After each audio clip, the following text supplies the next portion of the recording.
hiya. We thought you might be interested in just a quick guide how to cut your roofing felt for your shed roof. So there's our shed and here's our felt. Now I'm going to have to move here a little bit, just to save you a lot of time, that's all. So what you want to do is measure your shed that way.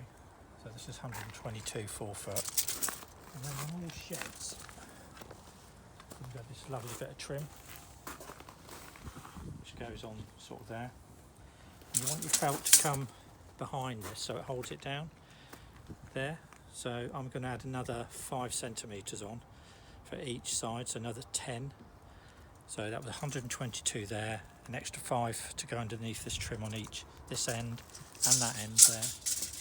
Yeah, so that'll be 132. And the easiest way to cut it is unroll it, try not to stand on it, measure 132, nick it with your Stanley blade definitely.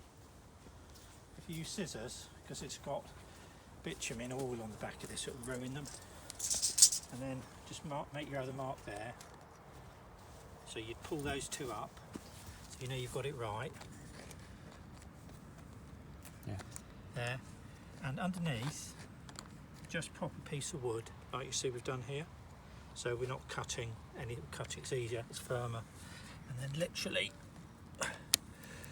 just run that across